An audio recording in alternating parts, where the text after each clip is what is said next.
Hey everyone, welcome back to the channel. It is a wild, late night here, and honestly, we just need to sit down, grab a virtual drink, and process the absolute madness that just aired on our screens. If you haven't watched the latest episode yet, brace yourselves, because things just took a dark turn we never saw coming. I am physically shaking right now. I literally just finished watching this episode, and I had to immediately start typing because I am losing my mind. I mean, what did we just witness? I have been watching this show religiously since 2015, and I have seen some crazy, out-of-character things, but this takes the absolute cake. I can't even process the level of betrayal and just pure darkness we just saw from someone who is supposed to be the moral center of the show. I'm sorry, but Nick Newman. Nick Newman doing that to his own brother.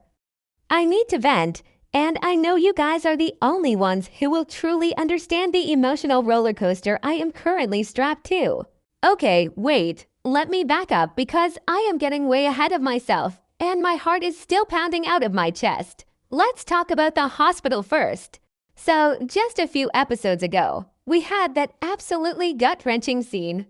Nikki is literally screaming in the waiting room because the doctors are saying Nick has permanent brain damage from crashing his car into that cliff, permanent. And Victor is standing there looking like he's about to murder the entire state of Nevada. But then, miraculously, Nick just wakes up. And not only does he wake up from a catastrophic brain injury, but he is in such a state of severe, feral withdrawal that he somehow manages to sneak out of Genoa City Memorial. Like, where were Victor's legendary security guards? How does a man who just survived a near-fatal crash just walk out into the night? I know, it's soap opera medicine, and I usually complain about plot holes. But I am kinda willing to suspend my disbelief this time because the desperation in Nick's eyes was absolutely terrifying. Joshua Morrow is acting his absolute heart out right now. I have to give him that.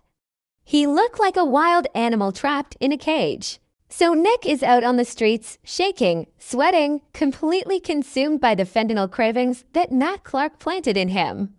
And who does he go looking for? Chris Wenchel, the notorious drug dealer Matt mentioned before he got arrested.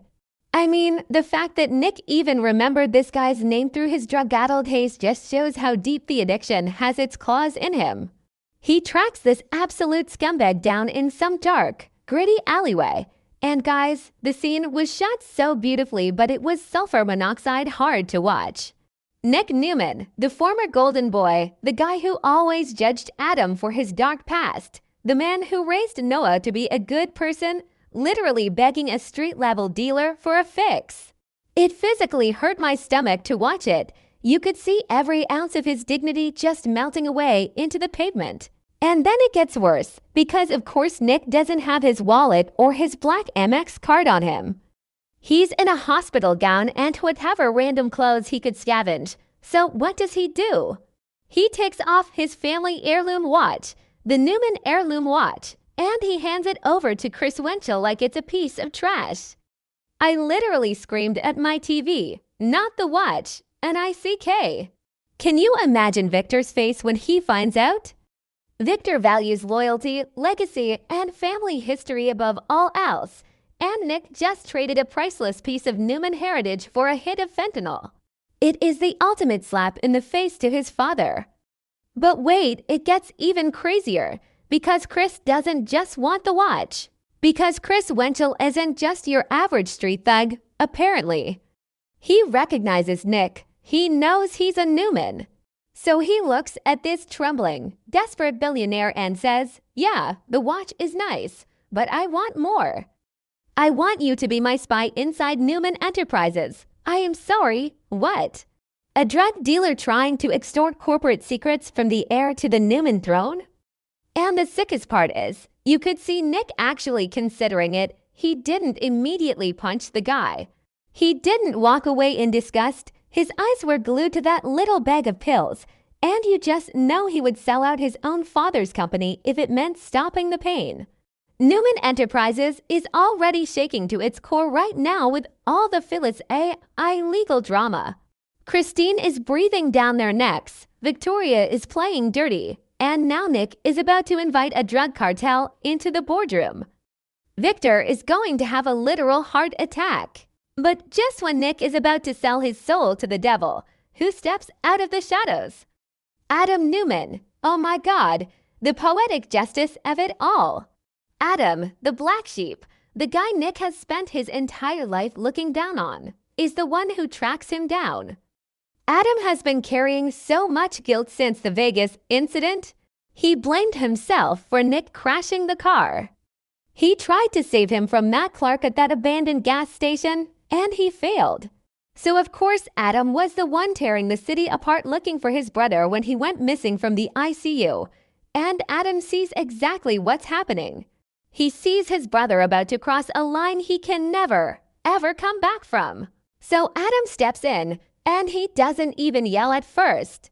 He just tries to reason with Nick. He's like, Nick, stop, look at yourself. You don't have to do this. And you guys, my heart broke for Adam. Remember when Adam was Spider in Vegas? Remember how dark he got? Adam knows exactly what this kind of darkness feels like, and he is desperately trying to pull his brother back from the edge. He knows what it's like to lose yourself, but Nick is gone. The Nick we knew is dead, at least for right now. The drug has completely hijacked his brain. He looks at Adam not like a brother, but like an obstacle standing between him and his survival. And then the fight breaks out. It wasn't a clean, choreographed soap opera fight. It was messy, brutal, and ugly. It's pitch black in this alley, and they are just going at it. Adam is trying to grab the drugs, Chris Wenchel is laughing in the background like the absolute demon he is, and Nick is fighting with this feral, insane strength. I kept thinking, Nick is recovering from a coma. How is he doing this? But I guess adrenaline and withdrawal can make you do superhuman things. Adam is holding back because he doesn't want to hurt his injured brother, but Nick is not holding back at all. Nick is fighting for his life, except his life is that tiny bag of fentanyl. And then IT happened, the moment that is going to be burned into my brain forever. Adam lunges to grab the bag of drugs, and Nick, in a moment of pure, unadulterated selfishness, shoves Adam backwards hard. Adam trips, loses his footing in the dark, and crashes headfirst into a pile of concrete rubble and debris. The sickening thud, I literally gasped out loud. I had my hands over my mouth. And what does Nick do? Does he drop the drugs and rush to his brother's side? No, he clutches the drugs to his chest like a baby. He doesn't even reach a hand out. He just stands there trembling, holding his precious fentanyl, while Adam lies completely motionless, bleeding in the dirt.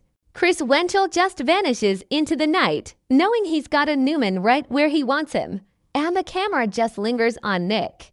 He's shaking, he's covered in cold sweat, and he's looking down at his unconscious brother. This is the absolute moral collapse of Nick Newman. I know some people in the forums are loving this dark turn, saying it makes Nick interesting for the first time in years, but personally, I am devastated. This is the guy who raised Noah, Summer, and Faith. This is the guy Sharon has loved her whole life. Remember how Noah just got his face bashed in fighting Matt Clark to protect this family? Noah bled for his dad. Sharon drove a car off a cliff to save him. And Nick just sacrificed his own brother for a high. It is a complete assassination of his character, but in a way that makes absolute, terrifying sense for an addiction storyline. So what happens now? Is Adam dead? I mean, obviously Mark Grossman isn't leaving the show. His contract is solid, but what if Adam gets amnesia? Or worse, what if Nick leaves him there to die and frames him for something? I am dreading the next episode, but I also cannot wait. Victor is going to go absolute scorched earth when he finds out. He already vowed lethal revenge against whoever supplied the drugs, and now Chris Wenchel is blackmailing his son. Victor will literally bury Chris alive under the Newman Tower. But will Victor ever forgive Nick for what he just did to Adam? Victor has always favored Nick, But seeing Adam bleeding in an alley because of Nick's addiction might actually break the mustache. Am I the only one who thinks this is going to permanently destroy the Newman family dynamics? We are in completely uncharted territory here, folks. Nick is now a corporate spy for a drug cartel, Adam is unconscious in an alley, Victor is out for blood, and Nikki is probably still crying in the hospital lobby thinking her son is in a coma.